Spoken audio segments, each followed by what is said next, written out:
Pride and Prejudice by Jane Austen. Volume the Second. Chapter 5. Every object in the next day's journey was new and interesting to Elizabeth, and her spirits were in a state of enjoyment, for she had seen her sister looking so well as to banish all fear for her health, and the prospect of her northern tour was a constant source of delight. When they left the high road for the lane to Hunsford, every eye was in search of the parsonage, and every turning expected to bring it in view. The paling of Rosings Park was their boundary on one side. Elizabeth smiled at the recollection of all that she had heard of its inhabitants. At length, the parsonage was discernible, the garden sloping to the road, the house standing in it, the green pales and the laurel hedge. Everything declared they were arriving. Mr. Collins and Charlotte appeared at the door, and the carriage stopped at the small gate, which led by a short gravel walk to the house, amidst the nods and smiles of the whole party. In a moment they were all out of the chaise, rejoicing at the sight of each other. Mrs. Collins welcomed her friend with the liveliest pleasure, and Elizabeth was more and more satisfied with coming, when she found herself so affectionately received. She saw instantly that her cousin's manners were not altered by his marriage. His formal civility was just what it had been, and he detained her some minutes at the gate to hear and satisfy his inquiries after all her family.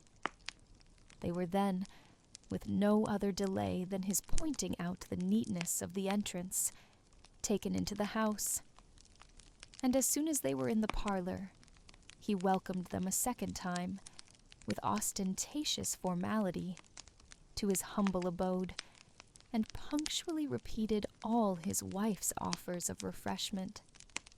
Elizabeth was prepared to see him in his glory, and she could not help fancying that in displaying the good proportion of the room, its aspect, and its furniture, he addressed himself particularly to her, as if wishing to make her feel what she had lost in refusing him. But though everything seemed neat and comfortable, she was not able to gratify him by any sigh of repentance, and rather looked with wonder at her friend, that she could have so cheerful an air with such a companion. When Mr. Collins said anything of which his wife might reasonably be ashamed, which certainly was not unseldom, she involuntarily turned her eye on Charlotte. Once or twice she could discern a faint blush, but in general, Charlotte wisely did not hear. After sitting long enough to admire every article of furniture in the room, from the sideboard to the fender, and to give an account of their journey, and of all that had happened in London, Mr. Collins invited them to take a stroll in the garden, which was large and well laid out, and to the cultivation of which he attended himself. To work in his garden was one of his most respectable pleasures, and Elizabeth admired the command of countenance with which Charlotte talked of the healthfulness of the exercise, and owned she encouraged it as much as possible. Here, leading the way through every walk and cross-walk, and scarcely allowing them an interval to utter the praises he asked for, every view was pointed out, with a minuteness which left beauty entirely behind. He could number the fields in every direction, and could tell how many trees there were in the most distant clump. But of all the views which his garden, or which the country, or the kingdom could boast, none were to be compared with the prospect of Rosings, afforded by an opening in the trees that bordered the park, nearly opposite the front of his house. It was a handsome modern building, well situated on rising ground. From his garden, Mr. Collins would have led them round his 2 meadows, but the ladies, not having shoes to encounter the remains of a white frost, turned back, and while Sir William accompanied him, Charlotte took her sister and friend over the house, extremely well pleased, probably, to have the opportunity of showing it without her husband's help. It was rather small, but well built and convenient, and everything was fitted up and arranged with a neatness and consistency of which Elizabeth gave Charlotte all the credit. When Mr. Collins could be forgotten, there was really a great air of comfort throughout, and by Charlotte's evident enjoyment of it, Elizabeth supposed he must be often forgotten. She had already learnt that Lady Catherine was still in the country. It was spoken of again while they were at dinner, when Mr. Collins, joining in, observed, "Yes, Miss Elizabeth, you will have the honor of seeing Lady Catherine de Bourgh on the ensuing Sunday at church, and I need not say you will be delighted with her. She is all affability and condescension, and I doubt not, but you will be honored with some portion of her notice when service is over. I have scarcely any hesitation in saying that she will include you and my sister Maria in every invitation with which she honors us during your stay here. Her behavior to my dear Charlotte is charming. We dine at Rosings twice every week, and are never allowed to walk home. Her ladyship's carriage is regularly ordered for us. I should say, one of her ladyship's carriages, for she has several. Lady Catherine is a very respectable, sensible woman, indeed," added Charlotte, "and a most attentive neighbor." "Very true, my dear. That is exactly what I say. She is the sort of woman whom one cannot regard with too much deference." The evening was spent chiefly in talking over Hertfordshire news, and telling again what had been already written. And when it closed, Elizabeth, in the solitude of her chamber, had to meditate upon Charlotte's degree of contentment, to understand her address in guiding, and composure in bearing, with her husband, and to acknowledge that it was all done very well. She had also to anticipate how her visit would pass, the quiet tenor of their usual employments, the vexatious interruptions of Mr. Collins, and the gaieties of their intercourse with Rosings. A lively imagination soon settled it all. About the middle of the next day, as she was in her room getting ready for a walk, a sudden noise below seemed to speak the whole house in confusion, and after listening a moment, she heard somebody running upstairs in a violent hurry and calling loudly after her. She opened the door and met Maria in the landing-place, who, breathless with agitation, cried out, "Oh, my dear Eliza, pray make haste and come into the dining-room, for there is such a sight to be seen. I will not tell you what it is. Make haste, and come down this moment." Elizabeth asked questions in vain. Maria would tell her nothing more, and down they ran into the dining-room, which fronted the lane, in quest of this wonder. It was two ladies stopping in a low phaeton at the garden gate. "And is this all?" cried Elizabeth. "I expected at least that the pigs were got into the garden, and here is nothing but Lady Catherine and her daughter." "La, my dear," said Maria, quite shocked at the mistake. "It is not Lady Catherine. The old lady is Mrs. Jenkinson, who lives with them. The other is Miss de Bourgh. Only look at her. She is quite a little creature. Who would have thought she could be so thin and small? She is abominably rude to keep Charlotte out of doors in all this wind. Why does she not come in? Oh, Charlotte says she hardly ever does. It is the greatest of favors when Miss de Bourgh comes in." "I like her appearance," said Elizabeth, struck with other ideas. "She looks sickly and cross." "Yes, She will do for him very well. She will make him a very proper wife. Mr. Collins and Charlotte were both standing at the gate in conversation with the ladies, and Sir William, to Elizabeth's high diversion, was stationed in the doorway, in earnest contemplation of the greatness before him, and constantly bowing whenever Miss de Bourgh looked that way. At length, there was nothing more to be said. The ladies drove on, and the others returned into the house. Mr. Collins no sooner saw the two girls than he began to congratulate them on their good fortune, which Charlotte explained by letting them know that the whole party was asked to dine at Rosings the next day.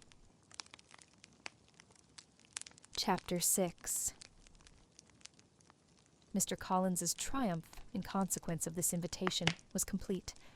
The power of displaying the grandeur of his patroness to his wondering visitors, and of letting them see her civility towards himself and his wife, was exactly what he had wished for.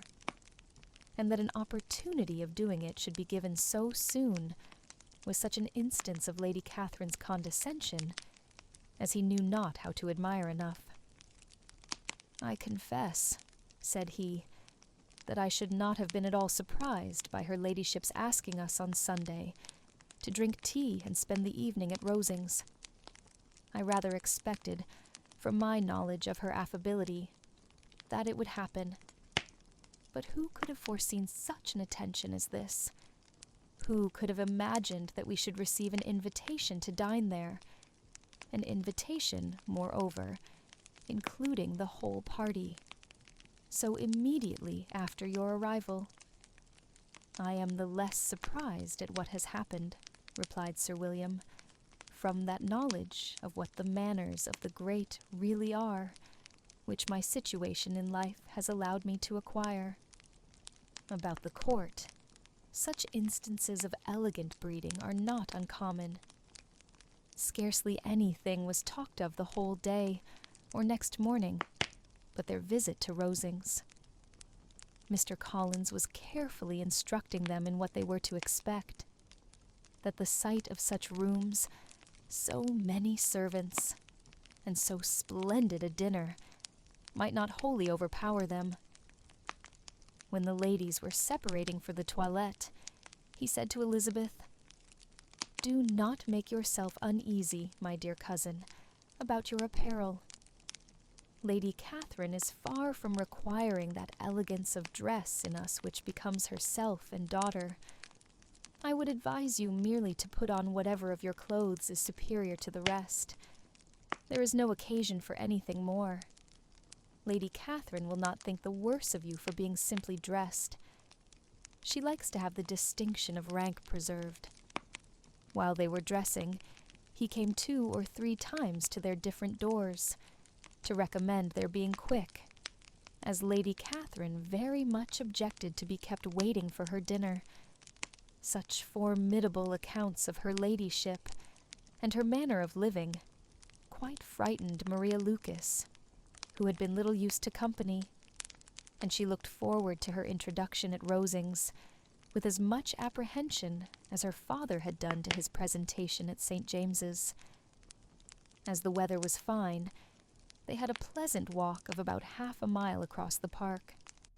Every park has its beauty and its prospects, and Elizabeth saw much to be pleased with, though she could not be in such raptures as Mr. Collins expected the scene to inspire, and was but slightly affected by his enumeration of the windows in front of the house, and his relation of what the glazing altogether had originally cost Sir Louis de Bow. When they ascended the steps to the hall, Maria's alarm was every moment increasing, and even Sir William did not look perfectly calm. Elizabeth's courage did not fail her. She had heard nothing of Lady Catherine that spoke her awful from any extraordinary talents or miraculous virtue, and the mere stateliness of money and rank she thought she could witness without trepidation. From the entrance hall, of which Mr. Collins pointed out, with a rapturous air, the fine proportion and finished ornaments, they followed the servants through an antechamber to the room where Lady Catherine, her daughter, and Mrs. Jenkinson were sitting. Her ladyship, with great condescension, arose to receive them, and as Mrs. Collins had settled it with her husband that the office of introduction should be hers, it was performed in a proper manner, without any of those apologies and thanks which he would have thought necessary, in spite of having been at St. James's. Sir William was so completely awed by the grandeur surrounding him that he had but just courage enough to make a very low bow and take his seat without saying a word, and his daughter, frightened almost out of her senses, sat on the edge of her chair, not knowing which way to look.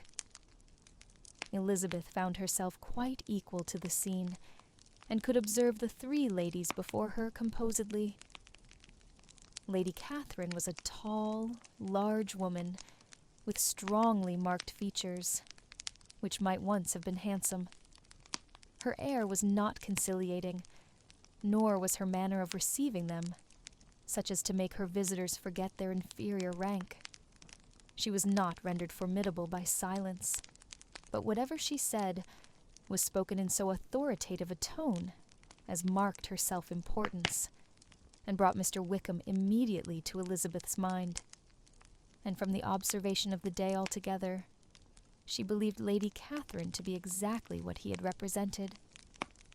When, after examining the mother, in whose countenance and deportment she soon found some resemblance of Mr. Darcy, she turned her eyes on the daughter, she could almost have joined in Maria's astonishment at her being so thin and so small. There was neither in figure nor face any likeness between the ladies. Miss de Bourgh was pale and sickly. Her features, though not plain, were insignificant, and she spoke very little, except in a low voice, to Mrs. Jenkinson, in whose appearance there was nothing remarkable, and who was entirely engaged in listening to what she said, and placing a screen owl in the proper direction before her eyes.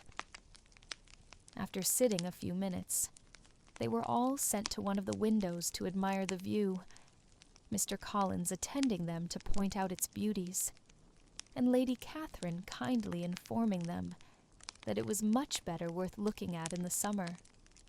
The dinner was exceedingly handsome, and there were all the servants, and all the articles of plate which Mr. Collins had promised, and, as he had likewise foretold, he took his seat at the bottom of the table by her ladyship's desire, and looked as if he felt that life could furnish nothing greater.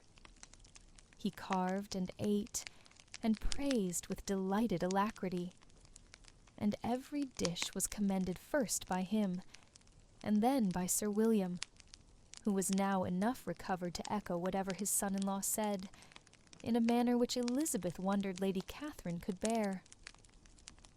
But Lady Catherine seemed gratified by their excessive admiration, and gave most gracious smiles, especially when any dish on the table proved a novelty to them. The party did not supply much conversation. Elizabeth was ready to speak whenever there was an opening, but she was seated between Charlotte and Miss de Bourgh, the former of whom was engaged in listening to Lady Catherine, and the latter said not a word to her all dinner-time. Mrs. Jenkinson was chiefly employed in watching how little Miss de Bourgh ate, pressing her to try some other dish, and fearing she was indisposed.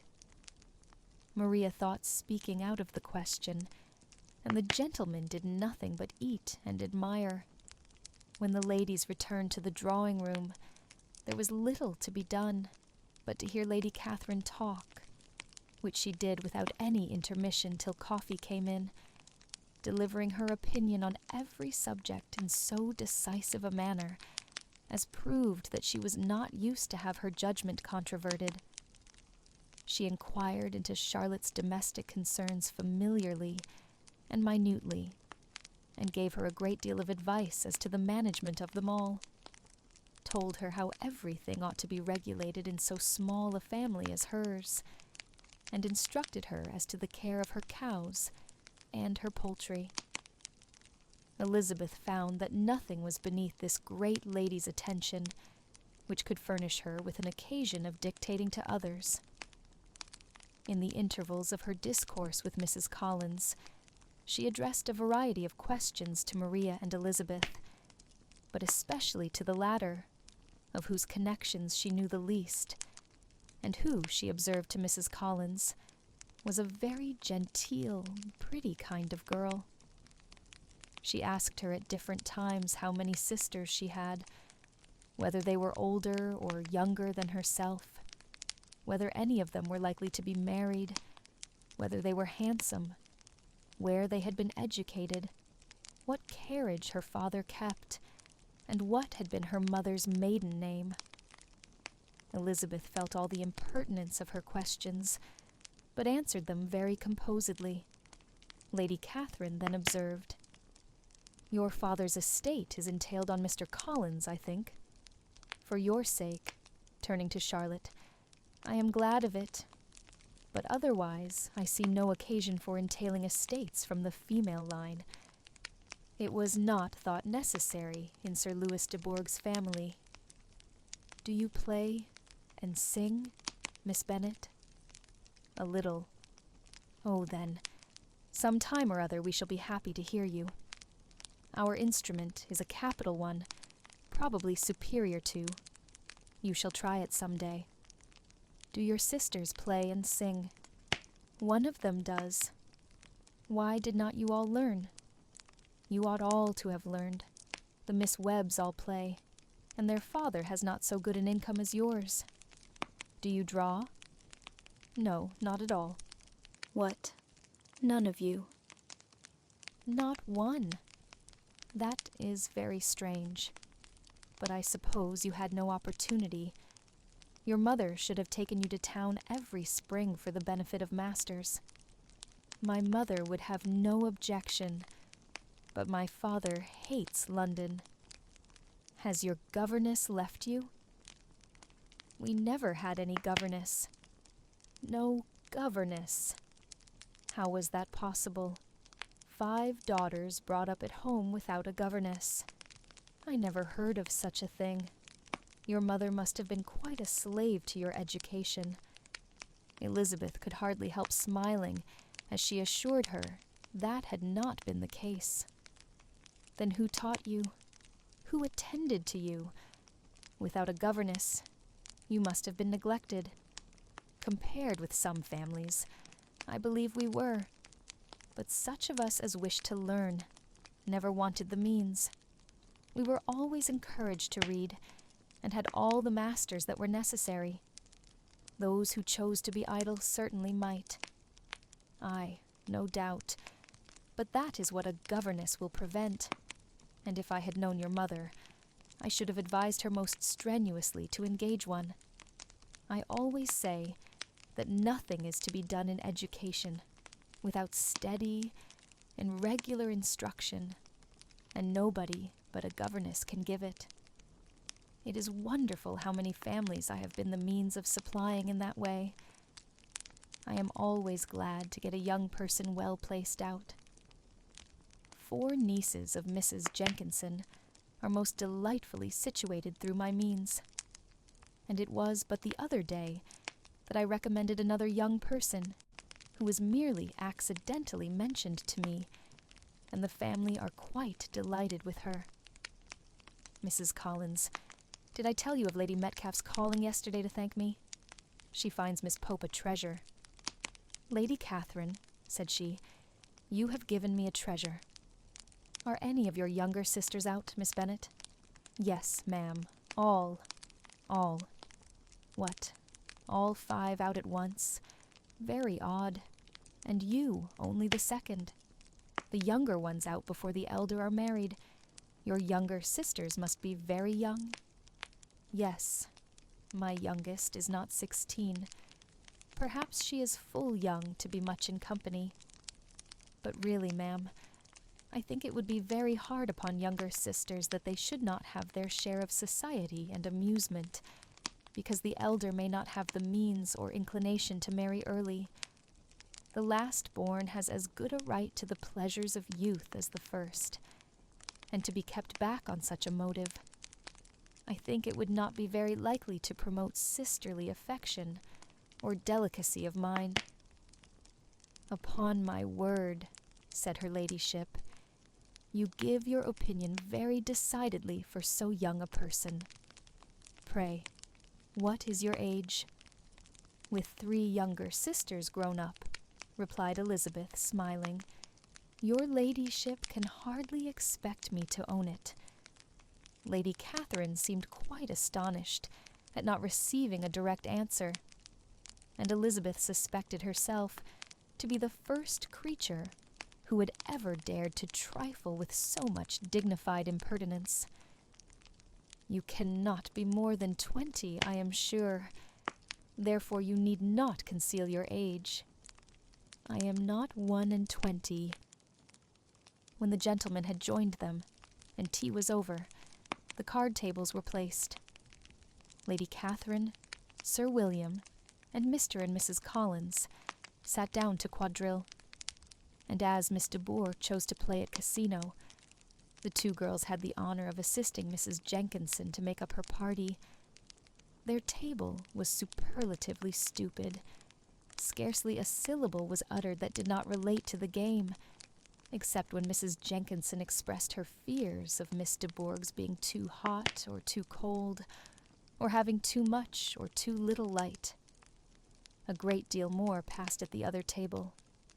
Lady Catherine was generally speaking, stating the mistakes of the 3 others, or relating some anecdote of herself. Mr. Collins was employed in agreeing to everything her ladyship said, thanking her for every fish he won, and apologizing if he thought he won too many. Sir William did not say much. He was storing his memory with anecdotes and noble names. When Lady Catherine and her daughter had played as long as they chose, the tables were broken up. The carriage was offered to Mrs. Collins, gratefully accepted, and immediately ordered. The party then gathered round the fire to hear Lady Catherine determine what weather they were to have on the morrow. From these instructions, they were summoned by the arrival of the coach, and with many speeches of thankfulness on Mr. Collins's side, and as many bows on Sir William's, they departed. As soon as they had driven from the door, Elizabeth was called on by her cousin to give her opinion of all that she had seen at Rosings, which, for Charlotte's sake, she made more favorable than it really was. But her commendation, though costing her some trouble, could by no means satisfy Mr. Collins, and he was very soon obliged to take her ladyship's praise into his own hands. Chapter 7. Sir William stayed only a week at Hunsford, but his visit was long enough to convince him of his daughter's being most comfortably settled, and of her possessing such a husband and such a neighbor as were not often met with. While Sir William was with them, Mr. Collins devoted his mornings to driving him out in his gig and showing him the country. But when he went away, the whole family returned to their usual employments, and Elizabeth was thankful to find that they did not see more of her cousin by the alteration, for the chief of the time, between breakfast and dinner, was now passed by him either at work in the garden, or in reading and writing, and looking out of window in his own book-room, which fronted the road. The room in which the ladies sat was backwards. Elizabeth at first had rather wondered that Charlotte should not prefer the dining parlor for common use. It was a better-sized room, and had a pleasanter aspect, but she soon saw that her friend had an excellent reason for what she did, for Mr. Collins would undoubtedly have been much less in his own apartment had they sat in one equally lively, and she gave Charlotte credit for the arrangement. From the drawing-room, they could distinguish nothing in the lane, and were indebted to Mr. Collins for the knowledge of what carriages went along, and how often especially Miss de Bourgh drove by in her phaeton, which he never failed coming to inform them of, though it happened almost every day. She not unfrequently stopped at the parsonage, and had a few minutes' conversation with Charlotte, but was scarcely ever prevailed on to get out. Very few days passed in which Mr. Collins did not walk to Rosings, and not many in which his wife did not think it necessary to go likewise, until Elizabeth recollected that there might be other family livings to be disposed of. She could not understand the sacrifice of so many hours. Now and then, they were honored with a call from her ladyship, and nothing escaped her observation that was passing in the room during these visits.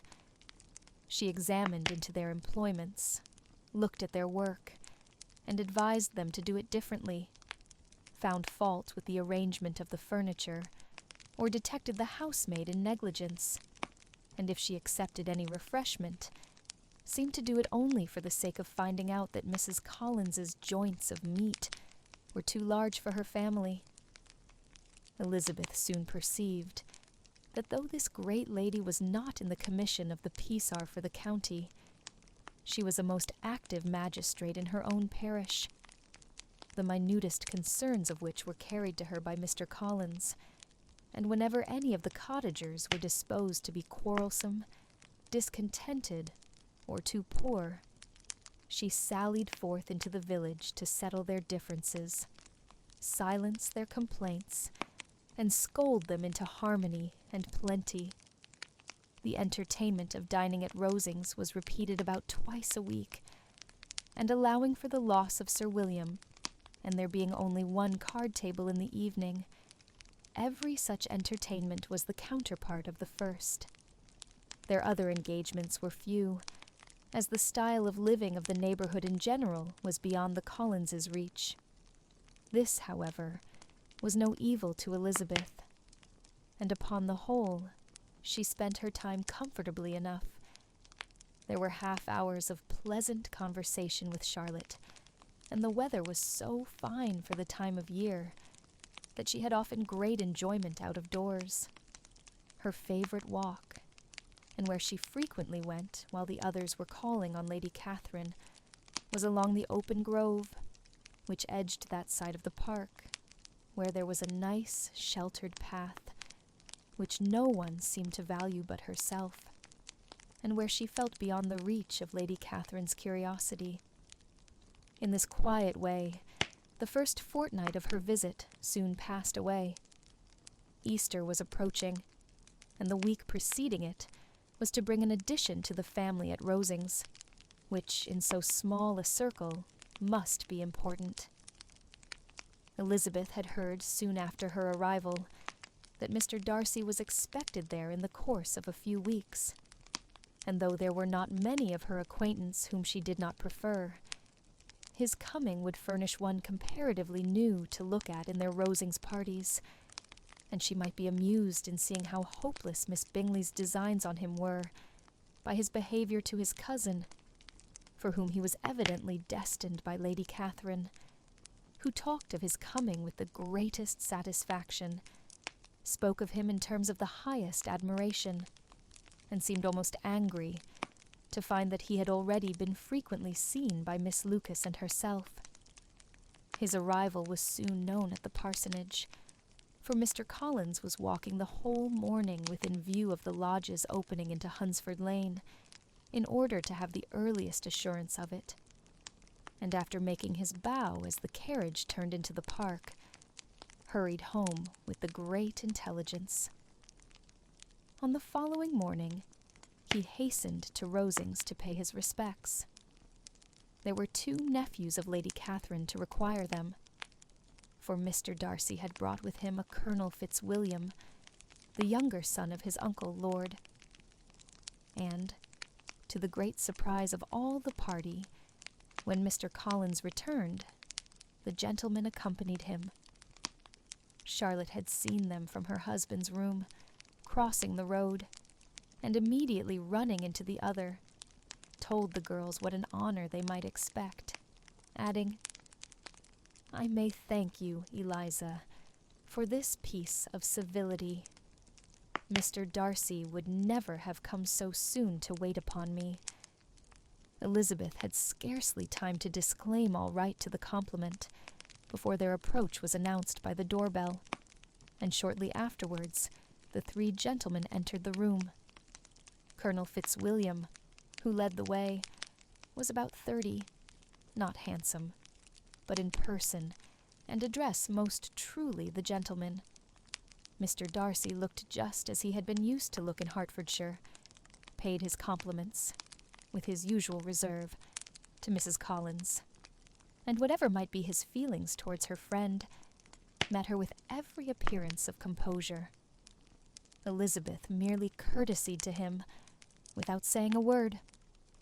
Colonel Fitzwilliam entered into conversation directly, with the readiness and ease of a well-bred man, and talked very pleasantly. But his cousin, after having addressed a slight observation on the house and garden to Mrs. Collins, sat for some time without speaking to anybody. At length, however, his civility was so far awakened as to inquire of Elizabeth after the health of her family. She answered him in the usual way, and, after a moment's pause, added, "My eldest sister has been in town these 3 months. Have you never happened to see her there?" She was perfectly sensible that he never had, but she wished to see whether he would betray any consciousness of what had passed between the Bingleys and Jane, and she thought he looked a little confused as he answered that he had never been so fortunate as to meet Miss Bennet.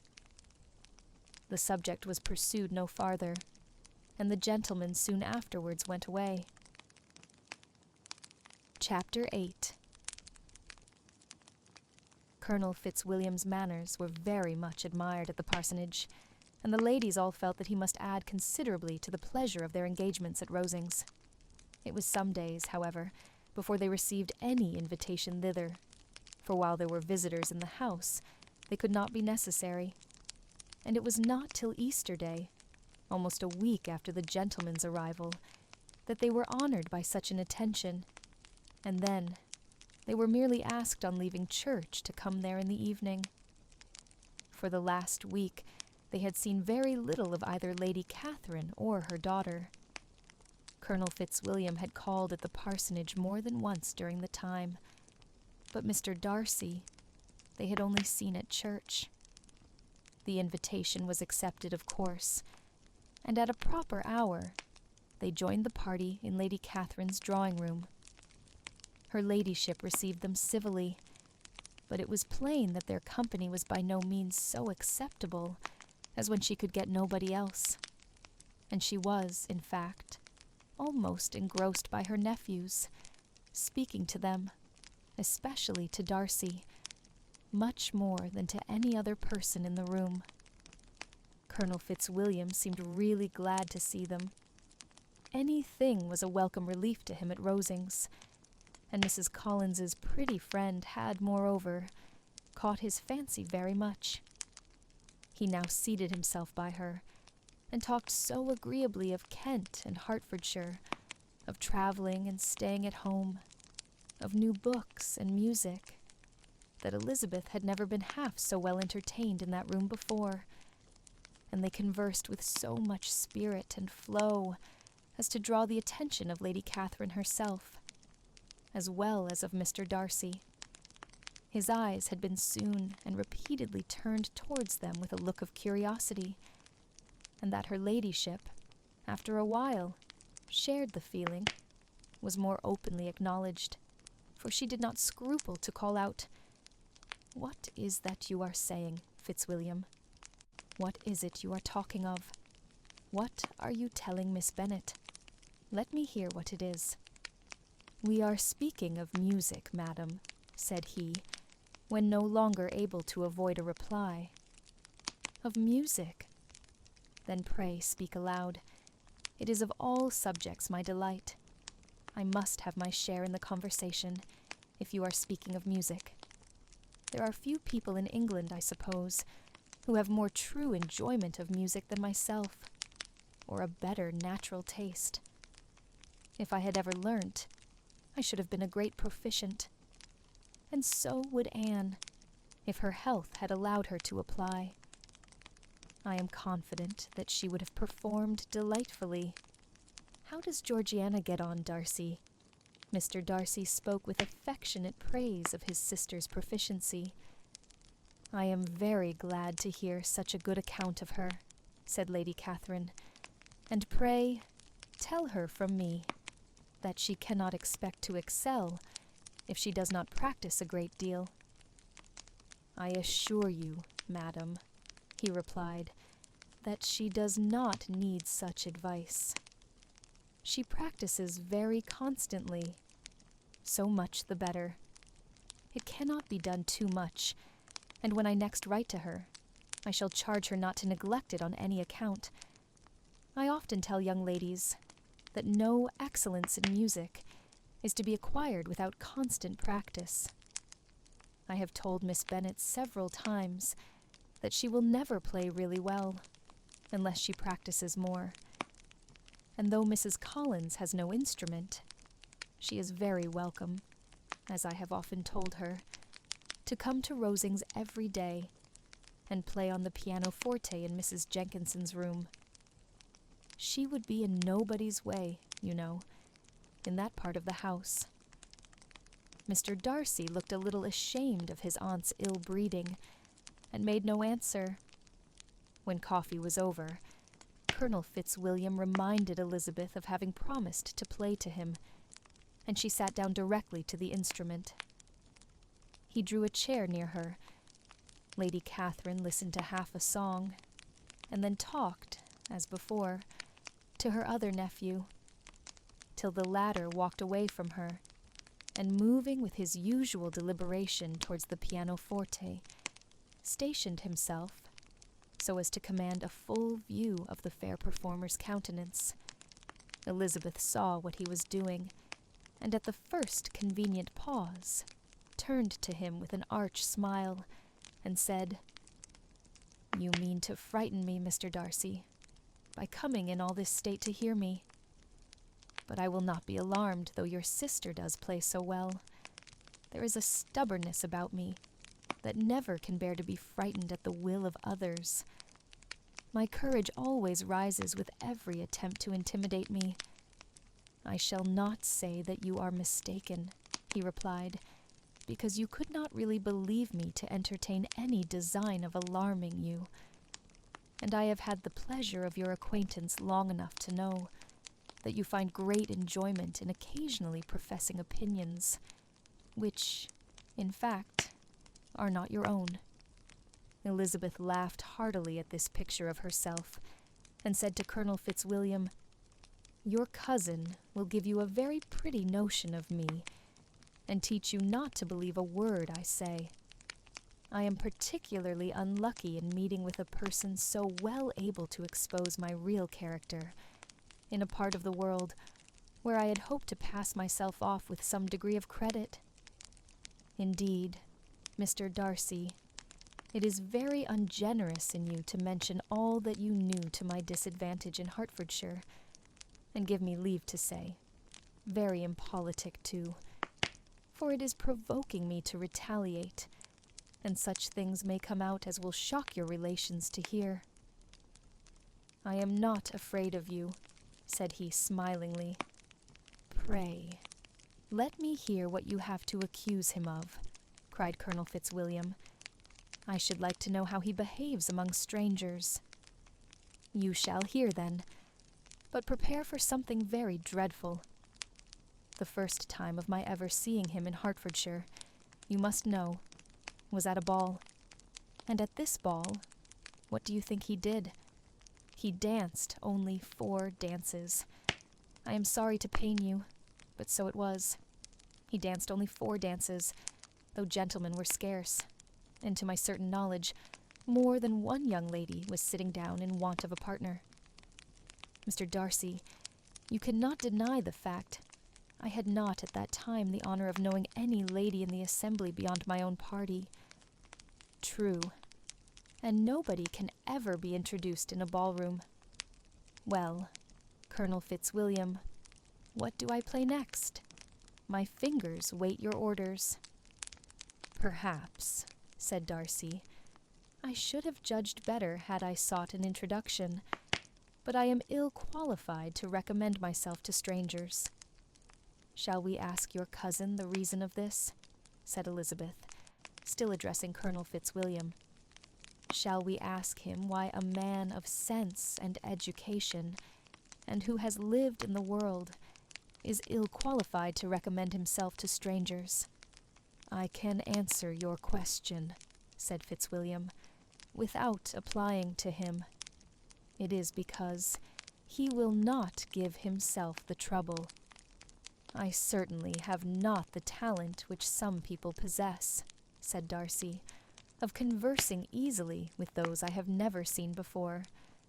I cannot catch their tone of conversation, or appear interested in their concerns, as I often see done." "My fingers," said Elizabeth, "do not move over this instrument in the masterly manner which I see so many women's do. They have not the same force or rapidity, and do not produce the same expression. But then, I have always supposed it to be my own fault, because I would not take the trouble of practicing. It is not that I do not believe my fingers as capable as any other woman's of superior execution." Darcy smiled and said, "You are perfectly right. You have employed your time much better. No one admitted to the privilege of hearing you can think anything wanting. We neither of us perform to strangers." Here they were interrupted by Lady Catherine, who called out to know what they were talking of. Elizabeth immediately began playing again. Lady Catherine approached, and after listening for a few minutes, said to Darcy, "Miss Bennet would not play at all amiss if she practiced more, and could have the advantage of a London master. She has a very good notion of fingering, though her taste is not equal to Anne's. Anne would have been a delightful performer, had her health allowed her to learn." Elizabeth looked at Darcy to see how cordially he assented to his cousin's praise, but neither at that moment, nor at any other, could she discern any symptom of love, and from the whole of his behavior to Miss de Bourgh, she derived this comfort for Miss Bingley, that he might have been just as likely to marry her had she been his relation. Lady Catherine continued her remarks on Elizabeth's performance, mixing with them many instructions on execution and taste. Elizabeth received them with all the forbearance of civility, and at the request of the gentleman remained at the instrument till her ladyship's carriage was ready to take them all home. Chapter 9. Elizabeth was sitting by herself the next morning, and writing to Jane, while Mrs. Collins and Maria were gone on business into the village, when she was startled by a ring at the door, the certain signal of a visitor. As she had heard no carriage, she thought it not unlikely to be Lady Catherine, and under that apprehension was putting away her half-finished letter, that she might escape all impertinent questions, when the door opened, and to her very great surprise, Mr. Darcy, and Mr. Darcy only, entered the room.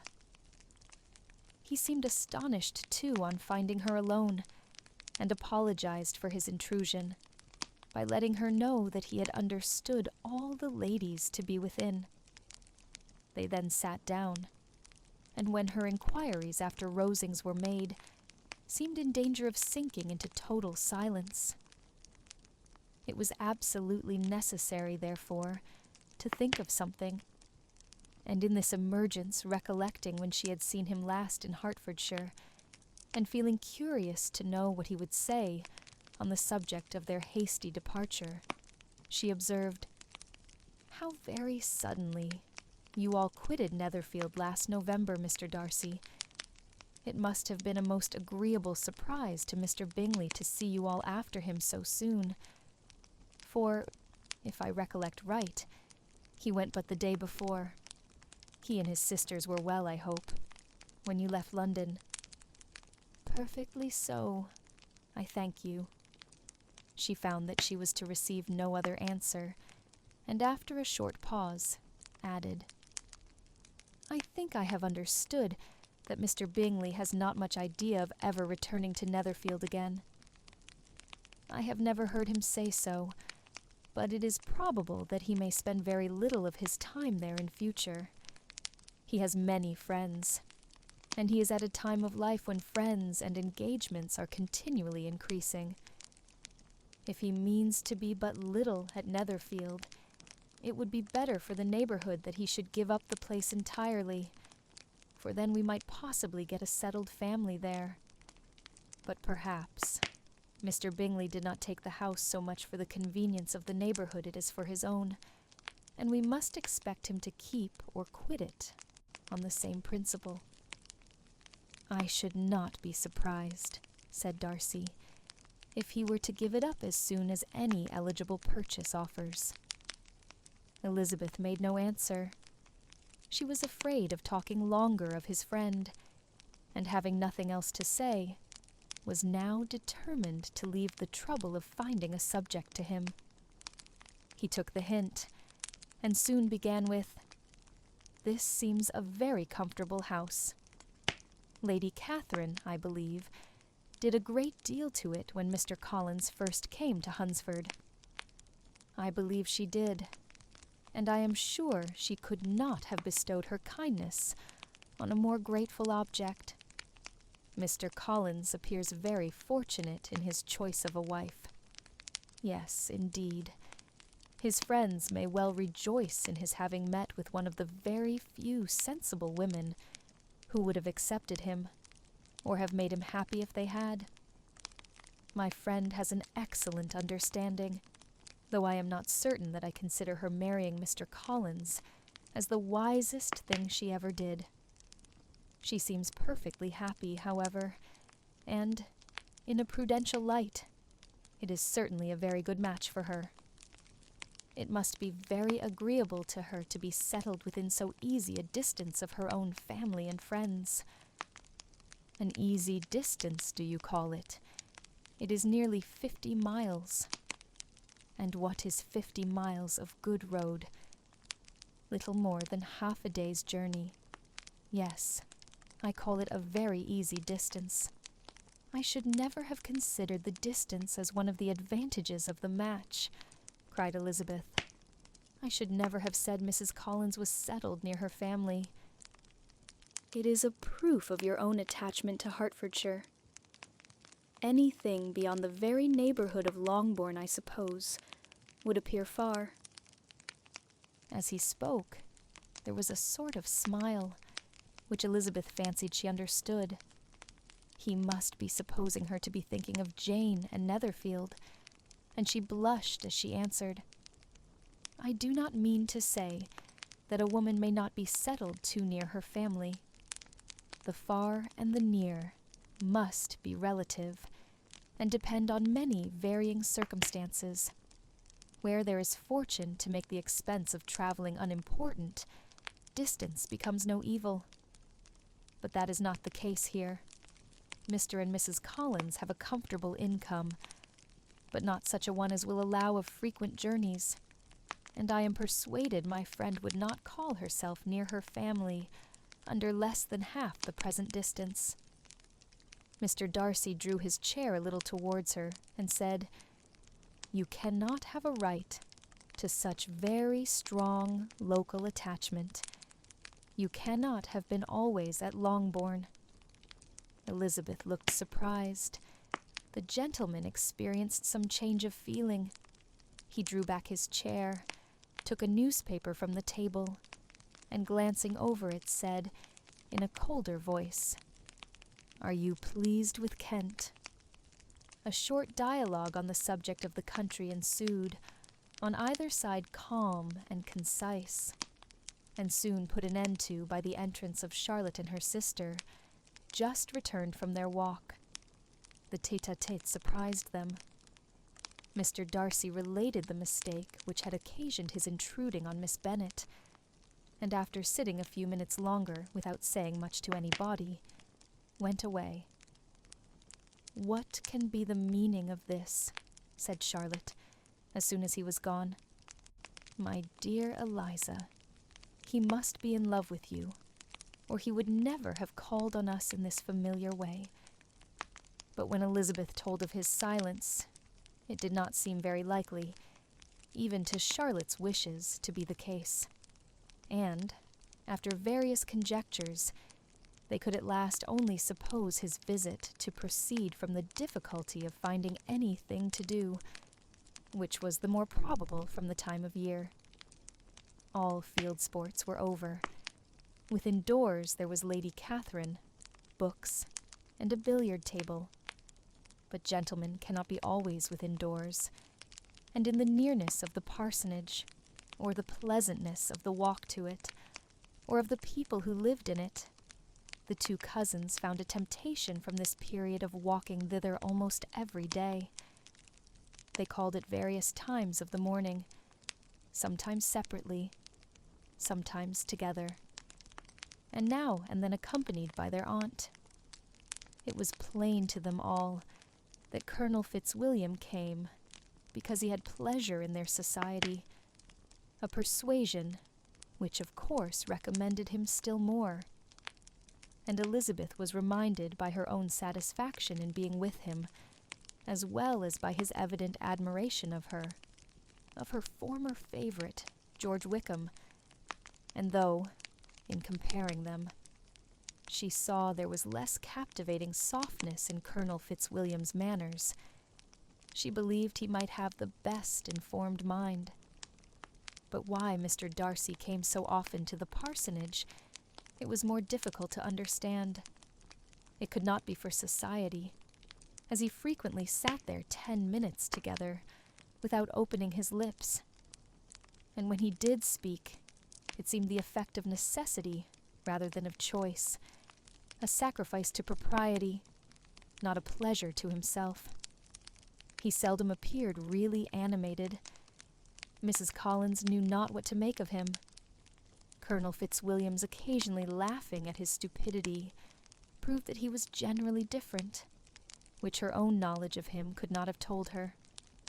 And as she would have liked to believe this change the effect of love, and the object of that love her friend Eliza, she set herself seriously to work to find it out. She watched him whenever they were at Rosings, and whenever he came to Hunsford, but without much success. He certainly looked at her friend a great deal, but the expression of that look was disputable. It was an earnest, steadfast gaze, but she often doubted whether there were much admiration in it, and sometimes it seemed nothing but absence of mind. She had once or twice suggested to Elizabeth the possibility of his being partial to her, but Elizabeth always laughed at the idea, and Mrs. Collins did not think it right to press the subject, from the danger of raising expectations, which might only end in disappointment. For in her opinion, it admitted not of a doubt that all her friend's dislike would vanish if she could suppose him to be in her power. In her kind schemes for Elizabeth, she sometimes planned her marrying Colonel Fitzwilliam. He was, beyond comparison, the pleasantest man. He certainly admired her, and his situation in life was most eligible. But, to counterbalance these advantages, Mr. Darcy had considerable patronage in the church, and his cousin could have none at all.